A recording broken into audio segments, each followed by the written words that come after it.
Did you know that 70% of businesses fail within the first 5 years? How do you avoid joining this business graveyard? Learn from other business owners who have overcome major challenges and gone on to run thriving businesses on the I Survived Business Podcast. If you're an aspiring or active business owner, tune in now to hear their can't-miss inspiring stories.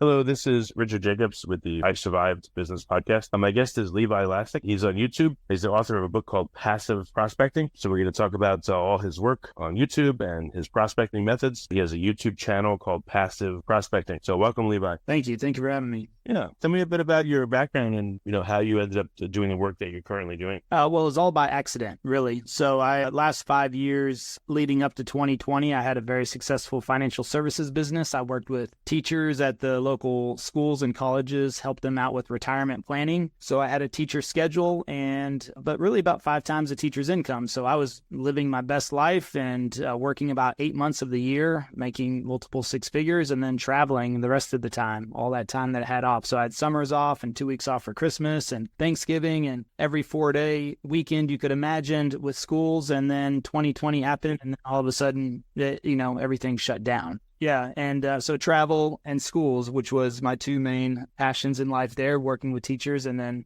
traveling was just gone overnight. So, at that point, I was curious as far as what was going to happen in the world. I think a lot of us were. We didn't have any understanding of what was next, what was going to happen. Would schools ever open up ever again? Would life ever go back to normal? And so I just didn't really see an end in sight there. And at the same time, I was just wondering, what's my next move? I was 41 years old at that time. And I was also thinking about, how do I start over without starting over? Because... Yeah, that's scary to start over as you get older. Yeah. Oh, yeah. Well, and that was just something I was not looking forward to. Plus, I've been in sales for 20 plus years, and I had always been good at sales, mainly because I was good at prospecting. I was always willing to out prospect everybody else and to, come in a little bit earlier, stay a little bit later, make a few extra phone calls, knock on a few extra doors. So that never scared me. But at the same time, I was just at a point in my life where I was also like, you know what, I'm kind of tired of prospecting and chasing down, and felt like sales, I was always starting over the very next day. And it was, sometimes fun, like to restart the next month. But then again, it just happened every month over and over, almost kind of like Groundhog Day. So at this point, I was just going, okay, what's my next move? What am I going to do? And I've got a really good friend, Michael Reese, who I've known for 20 plus years. We actually sold gym memberships together. That was my first sales job at Bally Total Fitness. He wanted me to get into real estate, but I didn't really want to be a real estate agent. I was thinking about a stereotypical agent, I guess you could say, probably one that cold calls and door knocks or, passes out business cards at Starbucks. And I was just kind of like, I don't think that's really me. And I definitely don't want to start off just pursuing that type of business, trying to get known around town or be the mayor. Yeah, those types of things didn't really interest. So I kind of delayed that. It was an idea, but I wasn't motivated to go down that route. But the real estate route, or the real estate route, yeah. Why did it seem just like cheesy or salesy in a bad way, or what was the reason? No, because I've got really good friends that are real estate agents, but I was just thinking about how they start out, and like my friend Michael, when he started out, he wrapped a Hummer with his, put his giant face on the side of a Hummer. I guess it was the branding aspect that I wasn't looking forward to. I wasn't looking forward to, running around town, shaking hands, kissing babies, kind of like that aspect of it. I was just kind of like, well, there's got to be a different way or an alternative, but I also didn't really have any other options, right? I wasn't going to get a job because I had, owned my own business for the last 5 years now. And once you start your own business, it's very difficult to go back. But what else were you going to do? Again, this was in the summer of 2020 when there weren't really a lot of options either. Yeah, I did notice real estate started to grow. And that seemed like probably a good field to work on. Plus, with my friend Michael and several others that were in real estate, I thought, well, maybe if I get into real estate, then I have some mentorship, some friends. And the thing is they've been in the game for 15, 16, 17 years. So they've gone through all that hard stuff, and now they're more on a maintenance phase. And so that's what really kind of scared me, was just starting over, going out there, trying to build up a network, trying to build a sphere of influence, trying to generate business, generate leads. That was the part that I just was not excited about. So it just got me to think differently. And I thought, you know what, before I get into real estate, let me see if I can figure out a plan. I think a lot of people, whether it's real estate or any other business, there's a book called like Ready, Fire, Aim. And I think there's something noble in just getting started. But at the same time, there's a reason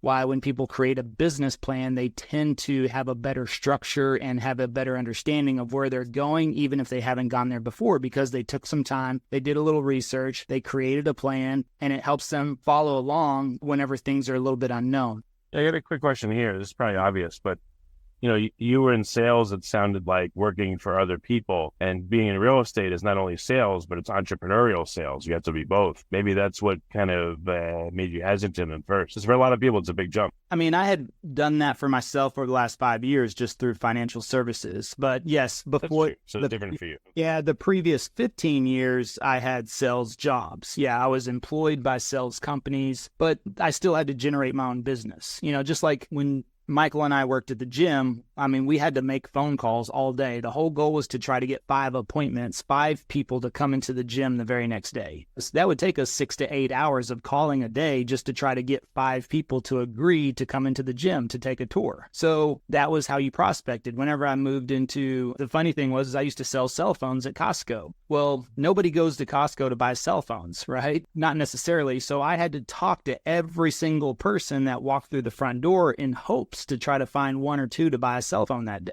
And so I would just always try to engage, always pursue. And then from there, I got recruited into a pharmaceutical company. And what did I have to do? I had to figure out doctors' schedules. When could I see them? Should I take them lunch or do this presentation or squeeze in between patients? And I was always out running around doing that. Same thing whenever I did it in my own business for working with teachers. I just, again, did it for myself instead of another company. And what did I have to do? I had to outbound market, try to set things up. My goal was to try to get 3 to 5 appointments every day. And that took constant pursuit, right? Constant marketing, constant output to try to just get 3 to 5 appointments a day. So that was just something I just wasn't really looking forward to it, to just starting over again. And that's what I'm saying. And then, yes, there's part of a real estate agent that, and I say that jokingly, right? That's what I kind of picture, like, at the Starbucks when somebody says, "Hey, how are you doing today?" And they're like, "Oh, I'm good." And then they're like, "Oh, I'm a real estate agent. Here's my card."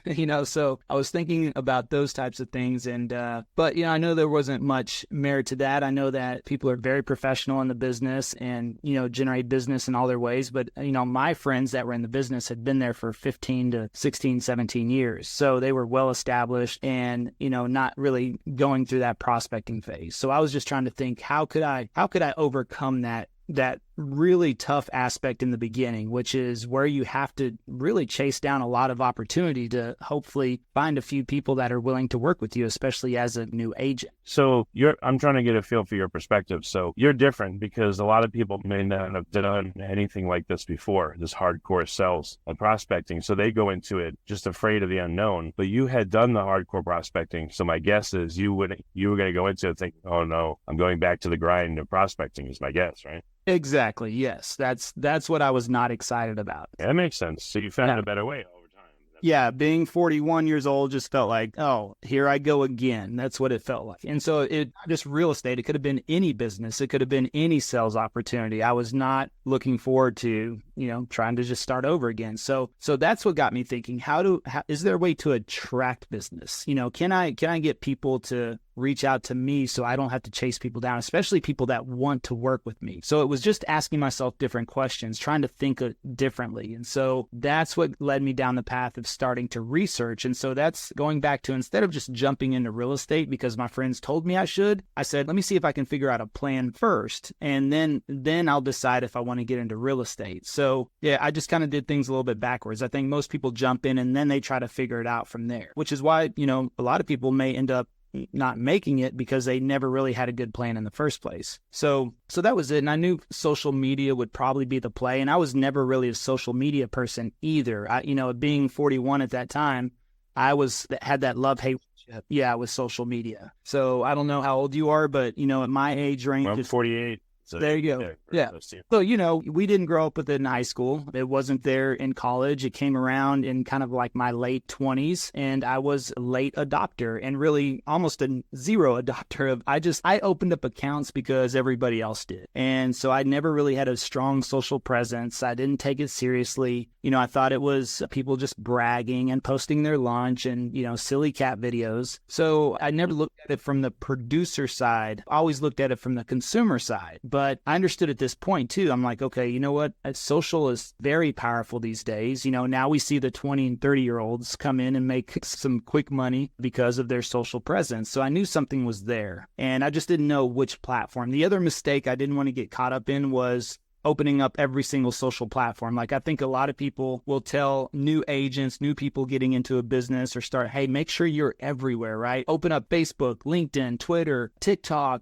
get every single social account so you can be everywhere. And I think that's a huge mistake because you end up putting, 15, 20% effort across 5 different platforms. Yeah, you never really truly understand one. So, if you do one thing and you want to focus, you can spend 7 days a week. If you do 2, 3.5, 3, 2.25, so by definition, the more things you do, the more places, the less you could pay attention to each. Right, exactly. So I didn't want to get caught up in that trap of trying to be everywhere and not really being anywhere because I was never really focused on one thing. So I decided, okay, let me just kind of research each social platform, see if I could find a good fit for me. And Facebook, Instagram, TikTok, I don't know, they just didn't really sit well with me and my personality. I didn't feel like I found a good match. And when I started to really look into YouTube and I discovered it was a search engine, not really a social media platform, that made a lot more sense to me. And then I started to think, okay, well, if it's a search engine, people are actually looking for this information. What if I could create videos around Dallas, Texas, which I was not a professional real estate agent. I just got my license. I'd never written a contract. I had, never showed a house. And it's like, how do I create credibility online when you haven't done those things? And so when I realized YouTube's a search engine, and I thought, you know what? I've been in Dallas for 20 plus years. I know Dallas. I know the areas. I know the neighborhoods, the suburbs. And as I dug in more into the research, I found that's what people were searching on YouTube was neighborhoods and suburbs and things like that. And I thought, well, what if I just make videos about the neighborhoods and the suburbs? I don't need to be this rock star real estate agent or anything like that. Let me just make content about the areas. And sure enough, because I made content that people were already searching for, it allowed me to start to grow an audience,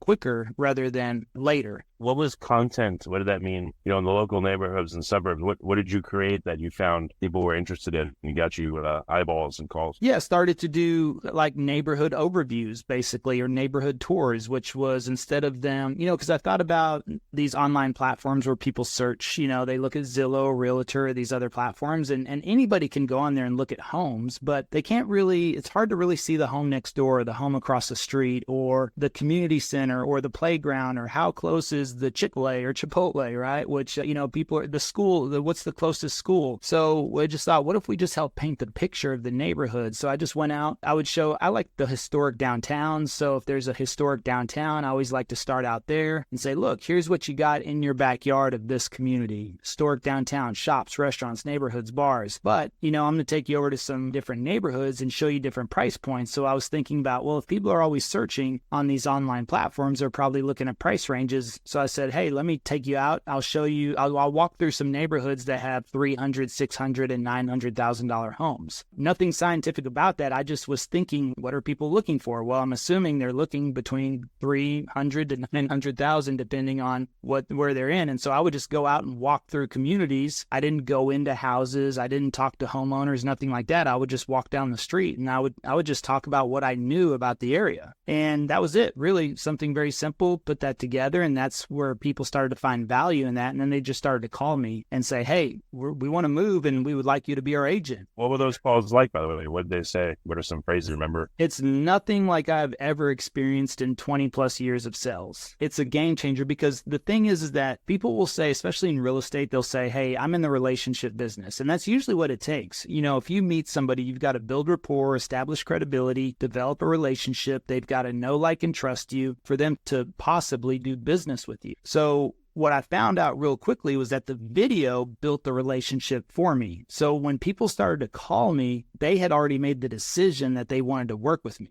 I would answer the phone and they would, first of all, they were surprised it was me. They were like, oh, this is Levi from the videos? They're like, hey. Yeah, that is unusual. A lot of content creators that have no way to contact them.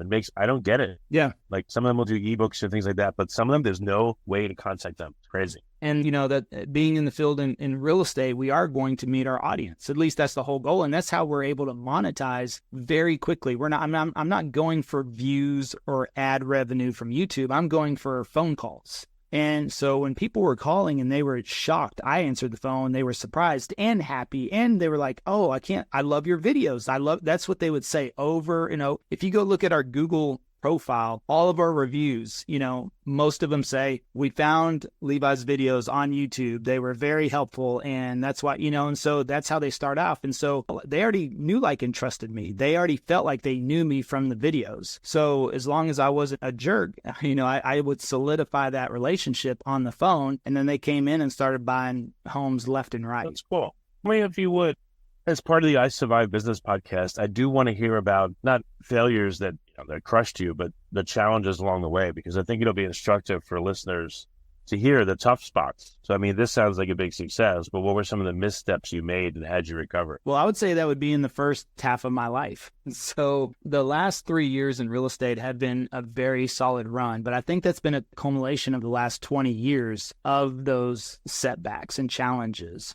First of all, I was in the military. I got into the military to get out of the town I grew up in. I grew up in a small country town, a couple hours south of Dallas. And, my parents didn't go to college. My two older brothers didn't go to college. And so I was really raised the fact that, we were raised with the poor mindset, can't afford this, can't afford that. We'll never be able to afford college. Nobody goes to college. So, my parents didn't even know about scholarships or financial aid or anything. They just would always say, we can't afford college, so you're not going to go. So that's what I believed. And then after a year after high school of working labor jobs, I was like, I don't want to do this the rest of my life. So I joined the military to get money for college because I thought that'd be my way out. And then, a couple of years later, September 11th happened. That was 1999. September 11th happened. And then a couple of years after that, I got deployed. So, I spent a year over in Iraq in 2005, and I was in the infantry, and that was not the best time to be there. I'll say that. So when you live a year in a combat zone, running gun trucks and combat patrols and things like that, we had some hairy situations, and I was fortunate to make it out of there, but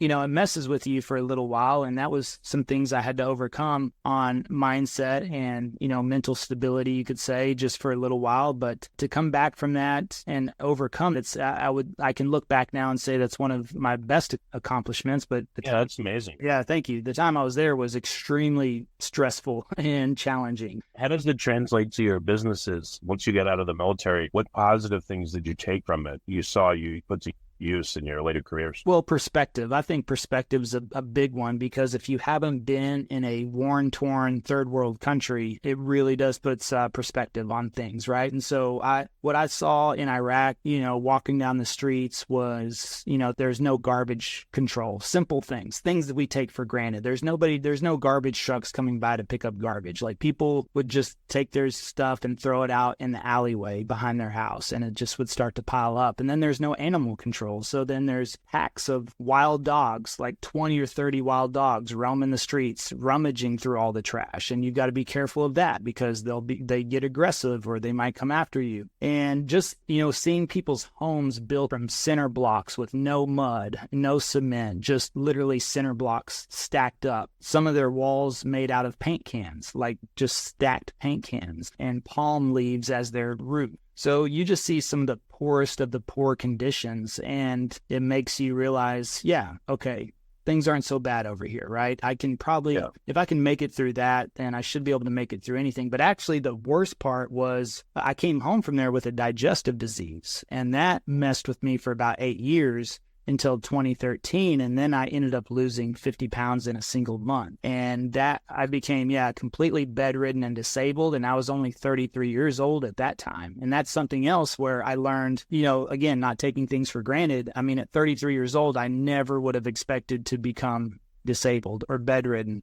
And, I played high school football. Of course, being in the military, I've been in shape my whole life. And all of a sudden, I'm just disabled, and at that time I had a job and I had to go on medical leave. And after 90 days, they wanted me to come back to work, but I wasn't physically able to do that. And I lost that job, and so that's whenever I learned, man, I don't know, I'll never have a job again probably because I'll never know how this condition will be. And medical doctors told me I would have it the rest of my life. They told me I'd be on medication the rest of my life and it was incurable. And they were, going to do surgery and remove organs and all kinds of crazy stuff. And then yeah, it was really, God's grace. I found a natural doctor, and and I never even considered like a natural path or I never even thought of that. But somebody just said, hey, maybe you should give it a try after seeing 4 different GI doctors. And the natural doctor was like, yeah, let's just change your diet and put you on some vitamins. And I was like, wait, what? And sure enough, within about 3 weeks, I started to get better. And it ended up taking me a full year to recover, but I was able to recover with no medication, no surgery. And, that's been 10 years now that I haven't had a single sign or symptom of that disease, especially that doctors told me I would have the rest of my life. And they told me I'd be on medication the rest of my life. So, to overcome that was, I think, a significant challenge in my life. And again, that was kind of like starting over again. Do you tell these stories commonly or rarely, like no one asks, or you don't use it in your marketing? It just shows that you're real tough and you've come back from incredible hardships, and your knowledge is not just going to be fluff BS. It's hard earned. That's what I see. Yeah, thanks. I mean, it depends on the time, it depends on the form of questioning. So I speak a lot of places. Sometimes there's, if you speak, sometimes you only get 15, 20 minutes, just depends on the time frame or the what it is. But and it's probably one of the things I kind of regret about the book. I didn't really put my personal story or all of that backstory in the book. The book was really, I just wrote it to be very practical and tactical, just because I think I wanted something that people could just pick up and put into action almost immediately, I guess, without that. But if I could go back, I would include it in there. But otherwise, yeah, if I get on, depending on the length of a podcast or how people ask questions, then I'll uncover that stuff. But yeah, it's a lot. But sometimes, and I have pictures that I documented, not really documented. I took a couple of pictures. And so, if you didn't see some of those, it would be hard to believe, but especially the weight loss. I mean, being 50 pounds less than I am now, it was the hardest things to ever go through. Well, if you could do all that, I guess developing a new prospecting method that wasn't hopefully as hard. So let's go into that. So you started doing these videos and you started getting called. What else did you do, or what else did you have to do? Did attention just keep ramping from there? Like what was that like? Yeah, well, I had to change mindset on a lot of things, and I think, growing up, I still had pieces of my parents. I love my parents, but at the same time, they were, I would say, always had limited mindset. And I think a part of that was just instilled in me, growing up. And so the other thing, one of my things my parents would say was, if you want things done right, you got to do it yourself. And so, for the last 20 years up till 2020, I had been like a solo sales guy, a solopreneur. And I always felt like it was easier for me to just do something and get it done and get it out of the way. But I realized, like after getting deployed, after getting sick, after losing everything again in 2020, I had nothing to show for it because I never built a team. I never built system. I never built a process. What I realized is that I keep getting taken out of the picture. And whenever that happens, my income and my business would stop. So it was part of that mindset to say, okay, I've got to grow or expand quickly this time. I've got to put my trust and faith into other people.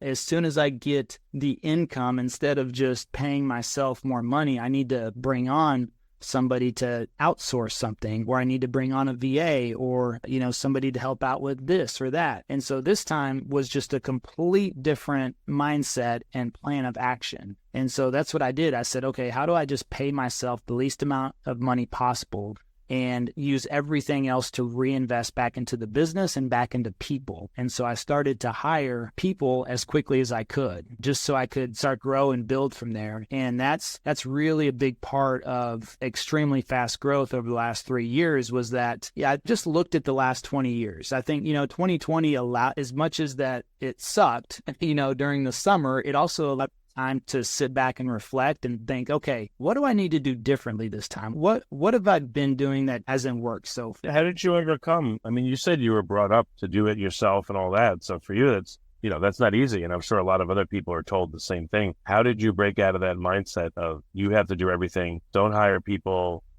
that kind of stuff. I think it's just doing it. I would suppose, I don't know if I just realized that was a problem before. And I just said, okay, I'm going to hire somebody to do this part of the business. I'm going to hire somebody to do this. And I just started to do it. So now working with that or managing people, of course, leadership responsibility, that's a whole nother ball game. I think that's something we're always learning. And now I'm constantly checking in with the team. Now I'm always asking the team, hey, how are you at capacity?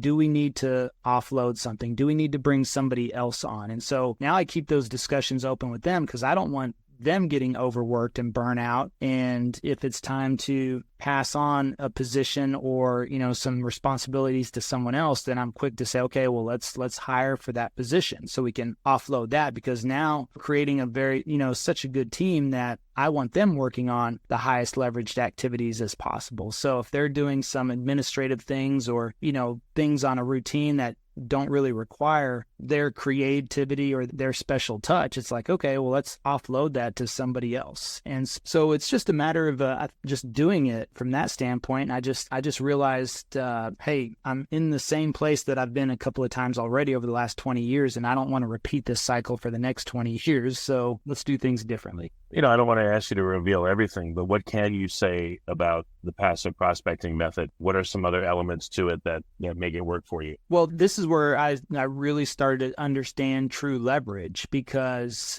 creating a video, this is something else, is that I was always dependent upon myself to do the prospect. And now once I started to create videos, I started to realize that they were prospecting for me. So it wasn't me like saying, okay, I've got to make 2 hours of phone calls a day or 3 hours of phone. That's what I had to do previously, right? I had to. It was 6 hours, you said. Yeah, 6 hours on. Yeah, with gym memberships, it was all day. Whenever I sold cell phones, I had to talk to everybody that came through the door, unless I was actually selling a phone, and then I didn't, of course, I had to go through that process. But as soon as I finished, I would go right back on the floor and talk to everybody. Same thing with, working with teachers. I had to email. That was all done through email marketing, but we had to do it individually because we couldn't email schools. You couldn't mass market to schools. So I had to go in, find individual teachers' emails and email them individually. And, that's all part of a process. So, here it was just a matter of saying, okay, I've got to do things differently. So passive prospecting, when I started to create the videos and the phone calls started coming in,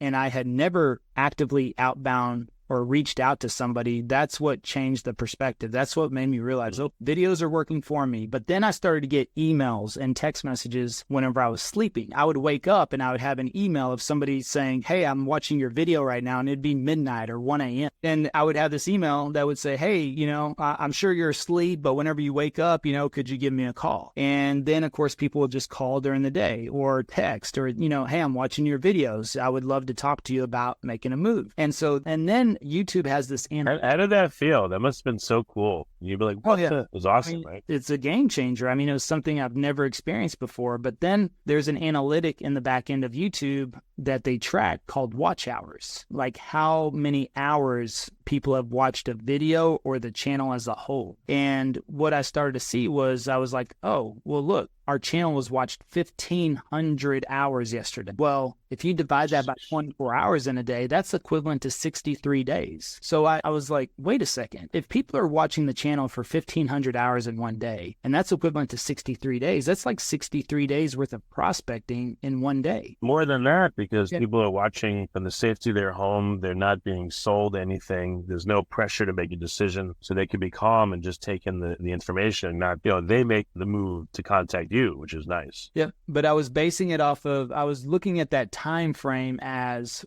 what is it saving me? Like I don't have to be on the phone for 2, 3, or 4 hours every day to try to generate business. I'm actually making a video. For example, one video took me 30 minutes to make, but now it's been watched over 12,000 hours. Yeah, it multiplies your efforts. You do one video and it can get you multiple deals. It's probably impossible, but is there a video that just seemed to bring tons of people to you? Or was it just a slow accumulation of this? Or was there a certain topic for some reason that just popped and everyone wanted to talk to you? No, but anytime I ask somebody, hey, which video, triggered you? They always just said, I don't know, I like all your videos. Or they'll say, I binged watched 20 of your videos. Yeah, so it's like, okay, yeah. So I kind of stopped asking that question because nobody ever really said, oh man, I mean, a couple of people did say, hey, that video you made on this neighborhood is why I'm calling you. So sometimes there were specific neighborhoods I did that triggered that. Most of the time, people would just say, I don't know, I love all your videos, but I want to move to Frisco, and therefore I knew they were, really watching the Frisco videos. Now, most of our phone calls come in,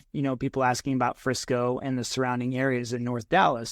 So I know those are the money makers, but the neighborhood tours they like, I mean, we get a ton of comments on other styles of videos. So but now I adapt videos to also what I believe the audience wants to see based on my conversations, based on clients that we're doing business with, based on the comments. When all those things start happening, it allows you to really get a good understanding of, what type of videos you should make. Very cool. So what does it look like today for you? What does your system look like and your channel and everything? How long have you been doing this particular activity? And again, what has it grown into today? Yeah, well, we're just over 3 years now. And it's, we're about to break 30,000 subscribers on the channel, on the YouTube channel. But in the first year, we only had about 7,000 subscribers and made over $1 million in commissions that first year. So that's so cool. Yeah, in total over the last 3 years, we've done about 5.3 million in real estate commissions from the channel. Over the last 3 years. So it's definitely compounded and grown. That's about 385 homes we've sold in the last 3 years based on the channel. So a little over 100 a year, like 130 a year. What's the average production of most real estate agents a year? 6 homes, maybe. I think it was 1 from what I heard. The average realtor sells like 1 or 1.5 homes a year or something. Yeah, it's probably even worse than that. Yeah, I'm probably being generous with the 6. So you're doing a little bit better than most. A little bit better. That's great. That's amazing to see the power of that method, Yeah, and this applies to any business. I mean, I know business owners, I know plumbers. Like I know a plumber who's here in Dallas actually has over 600,000 subscribers, and he makes videos about leaky toilets and leaky faucets. But you know what? When my pipe busted in my backyard and I had to get that fixed, who did I call? I called the plumber on YouTube that I knew and watched his content. And guess what? He doesn't mind making videos about how to fix your faucet and your toilet at home because my repair was $7,000. So he knows if I help you with the small stuff, when the big stuff happens, then you're going to call him. I mean, if you're an electrician, if you're a contractor, if you're a financial advisor, it doesn't matter. If you start providing value, creating content on YouTube, and you have a call to action, you have a way for people to do business with you off platform, you can turn this into a significant, prospecting platform for you that works for you, not just 24/7, but this really does compound your time because again, having your channel watched 1,500 hours in one day is really a compound return of your time. That you're multiplying your time by no other way possible. You would have to have 30 people, maybe more, like making phone calls 8 hours a day to even come close to matching that. And here we're able to do that through the power of video. And I only spend a couple hours a week, if that, making videos. So it's actually the least amount of time I spend in my business to make that content, but it gives me the biggest return. What are, some tips in the video making? Like what works and what doesn't? Where do you see other content creators go wrong? Yeah, all these questions are really episodes in themselves, I could say. That's, if I gave you the quick pick, it's just kind of knowing your information. So as long as you're an expert at what you do, I think anybody can talk on a particular subject for 2 to 3 minutes. And if I make a 15-minute video, what I want you to realize is that I'm not sitting down trying to talk for 15 minutes straight. As long as I have a few bullet points and I can look over and I can read one bullet point and I can talk for 2 to 3 minutes, I can make a 15-minute video is a series of 5 3-minute videos just edited together. So the thing is that it's a lot easier than you think. And as long as if I have 5 bullet points on something I want to talk about in Dallas related to real estate, I just have to be able to talk about each item for 2 to 3 minutes. And if you're, really good at what you do, if you're an expert in your field, you should be able to do that. So it doesn't matter if you're, if you're a plumber and you're like, I want to talk to you today about the 5 best fixtures, for your kitchen sink. Okay. Well, as long as I can speak 2 to 3 minutes about each of those fixtures, all of that will get edited together. It doesn't matter if I stop. It doesn't matter if I look down at my notes. It doesn't matter if I stretch. I could take a drink of water. All that stuff, it gets edited out. It gets cut out, and then it just gets fused together, and you have a 15-minute video. And so, I think the process is easier than most people think, but you do have to just get into motions and, start creating, get a video edited, and that helps you start to understand the process. And then it's just muscle memory after that. It's just once you do it plenty of times, then you'll develop a habit with creating videos and it'll be much easier. Like I've done this almost 4,000 times. Oh, wow. Yeah, the podcast. So who is the audience of your channel today? Is it individual people that want to buy and sell homes, or are you doing course creation now? Like, how is it changed? No, the main channel, yes. The real estate channel is for people that want to buy and sell homes. We created a separate channel because we do help real estate agents and business owners do this in their business as well, but it's a different audience. So that's why I wouldn't put those two together in the same channel. It would just confuse the audience. And I don't really want real estate clients knowing that we've been able to develop a coaching company out of success on YouTube necessarily. Not that there's anything wrong with that. I just prefer to keep both of those businesses separate. Makes sense. Yeah. So it's a separate channel. It's a separate business, separate branding, of course, all of that. But we've been able to help a lot of people do this as well. Very cool. So for listeners that are inspired, where can they go to start getting help from you? Like, what's the name of the channel? If they want to build up their own, prospecting business, where can they go? Yeah, they can just go to book.passiveprospecting.com and you can get a copy of the book there. I think only $2.95. I mean, you can go on Amazon, but it's $19.97 on Amazon. So we offer it there for $2.95. We have an Audible. It's on Audible as well, Passive Prospect. Nice. And I would just say, yeah, get the Audible or get the book for, $20. I mean, that's the cheapest way you can get the breakdown on it. And the book is called Passive Prospecting. And so, from there, if there's any additional help that anybody needs, then we have ways that they can reach out, of course. But otherwise, it's a great starting point is the book. All right. Excellent. Well, Levi, it's been a good call. It's really cool to hear your story and your determination and all that. And I encourage listeners to check out both of your channels. Let's restate the name of both, depending on what their need is. Yeah, our real estate channel for home buyers and sellers is Living in Dallas, Texas. And so if you search that on YouTube, it should pop up. And then, our entrepreneur, business owner facing channel is called Passive Prospecting on YouTube. So if you search Passive Prospecting on YouTube, you should find that channel too. Excellent. Well, Levi, thanks so much for coming on the podcast and talking about all this. I appreciate it. Yeah, thanks for having me. If you like this podcast, please click the link in the description to subscribe and review us on iTunes. Now that you've heard from active business owners who have overcome serious challenges, consider implementing what you find useful to help your business not only survive, but thrive. Visit isurvivedbusinesspodcast.com.